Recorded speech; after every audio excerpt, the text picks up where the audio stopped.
Hello, and welcome to another installment of Shots at Distillation by Delicious Media. So, what it is I take a shot of bourbon and I distill some topics as concise and detailed as possible. So, some shorter content compared to my other podcasts, A Little Wine, A Little Time. And take a shot and cheers at the end. So, I'm going to do that. I'm going to take a shot and we're going to get right into it. But first, also make sure you're subscribed to the Delicious Media YouTube channel. You can just search you can just search D-Licious Media, or you can find it easy with the handle at D-Licious Media 2763. Also releasing this on my personal TikTok at Derek Vera. That's at DERRICKVARA. But we're going to talk about something that's been on my mind lately because I found out some new information about it. But of course, first let's take the program and take a shot.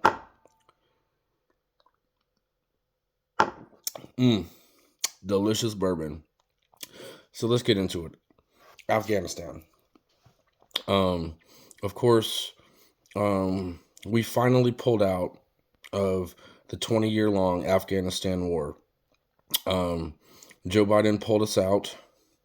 It's something every president since we've been in the war said they were going to do, including Donald John Trump. He said he would pull us out. Biden actually finally had the balls to do it. And because he did it, we are no longer in any wars. There are no longer any American troops in active combat zones. I know if you listen to folks on the internet or right-wing media, they like to say Donald Trump was the only president, like ever, to not get us in wars, which of course is not true. No soldiers, our American soldiers are currently in a combat zone. Kamala mentioned that in the debate, but if you talk to people online, apparently we're in wars that the rest of us don't know about. So what really had me thinking on this topic, I have not talked fully about or even explored fully enough this topic. When it comes up in debate, I tend to just be like, it's really complicated, guys. Pulling out of a war zone is complicated. You're going to lose troops. It's just, they're shooting at you and stuff. Did you not know anything about Vietnam? Pulling out of Saigon? That was kind of a mess. Pulling out of a war zone is going to be messy. People are going to get killed. And so that's basically the only argument I ever made on this topic. There was a lot more important issues to me at the time, like the rise of American fascism, for instance, healthcare, the economy, all these kinds of things. So I never really explored this issue. I just simply said, it's complicated, come on. But the other day, I heard a number that somehow escaped me over the last couple years. When pulling out of Afghanistan, and I've got a lot of notes, I've got a lot more notes than I usually use for this content series, but we lost 13 troops pulling out of a war zone. That sucks really bad for 13 families. I think the worst day, if you could pick a worst day to die in a war, it's the last day. That's the worst day to die in a war. The last day, you were so close, and that sucks. It sucks for 13 families. But context, we were pulling out of a war zone. 13 is a very small number. It could have been way worse. And we lost some equipment.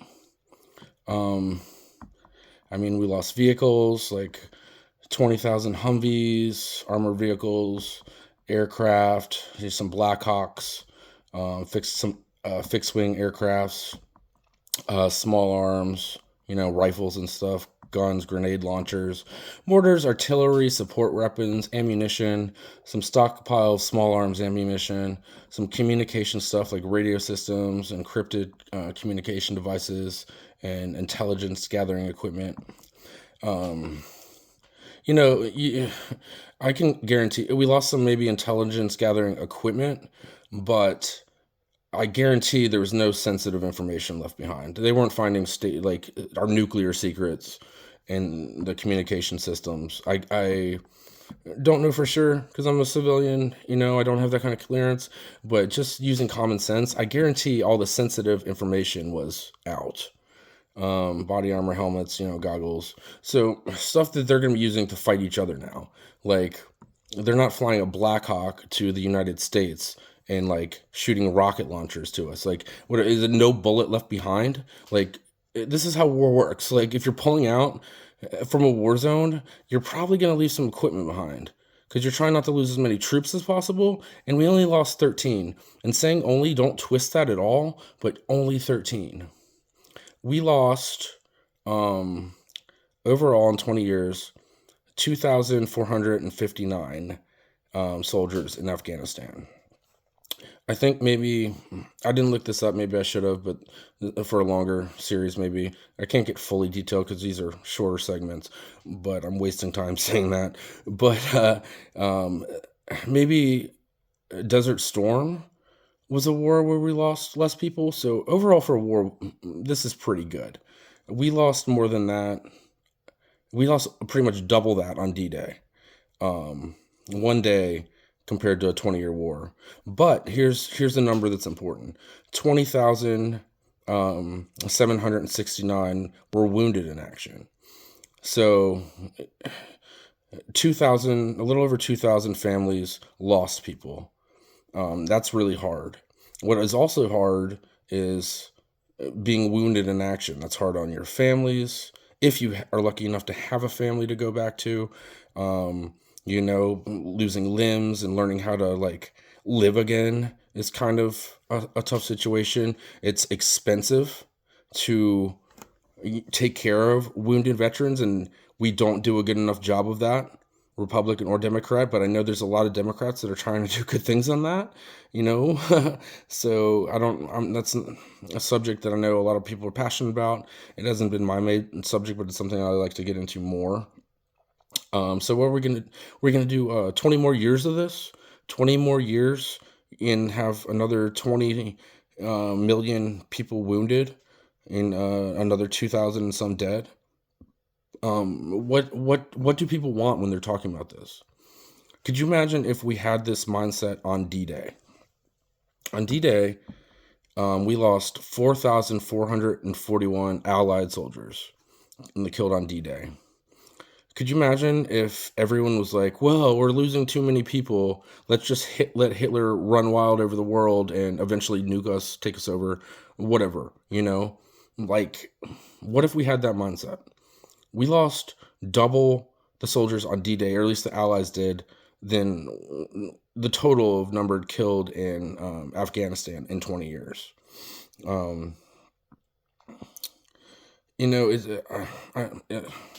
getting frustrated talking about this, but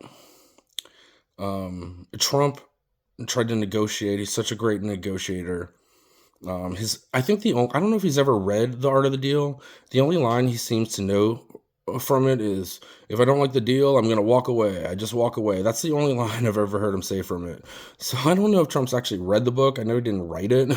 So Trump released in the negotiations, when he invited the head of a terrorist organization to Camp David, which Kamala mentioned in the debate, he said he would get us out.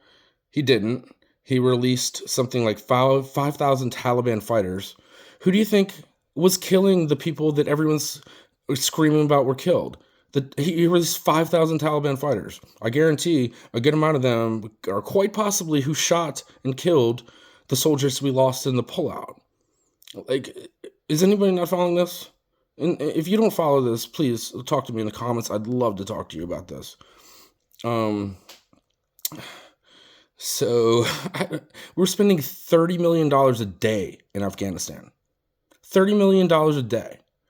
You wonder why Americans don't have enough? People are like, we shouldn't be spending, like, immigrants, like, too much money we spend on them, blah, blah, blah, blah, blah. We're spending $30 million a day for 20 years. You know how much, like, you know how many Americans we could take care of that with that instead of killing people with it? Sorry, I'm not doing another take because I coughed. Um, no American soldiers are currently in a combat zone. We're not losing 30 million a day. It sucks that we lost 13, right? Am I saying that right? 13? Like, the number blew me away. The way they talk about it, you thought we lost like thousands of soldiers and like our top brass got killed. Like our top brass got taken out and like we lost thousands of soldiers and like they sunk half our fleet. No, that was Japan. And luckily, by dumb luck, our aircraft carriers were on practice mission or something like that. So Trump said he would get us out. He didn't. He released the people that want to kill us. We've lost way more in other wars.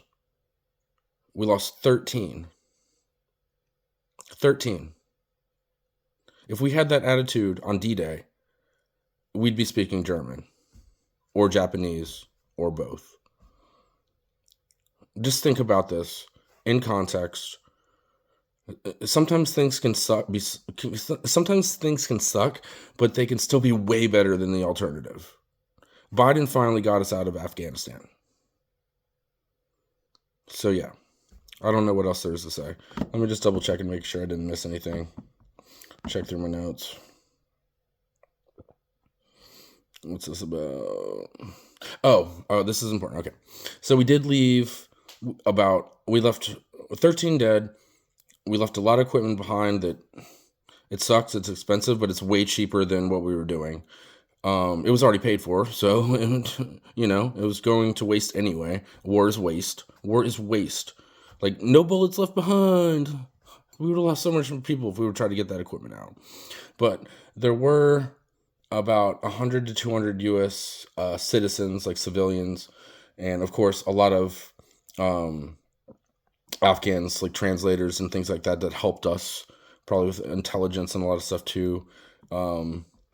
So we did leave about 100 to 200 and a couple thousand Afghan allies behind. But over time, efforts were made to evacuate them with private organizations. The U.S. State Department and other countries worked to facilitate them out. And so from what I've read, and I'm pretty sure we pretty much got all of them out.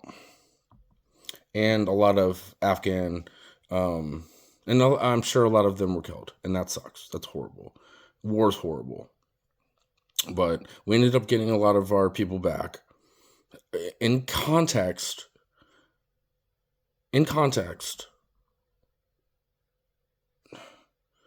we just context, please? Can we just really think about things and put things in context, in perspective? All right. That's all I got.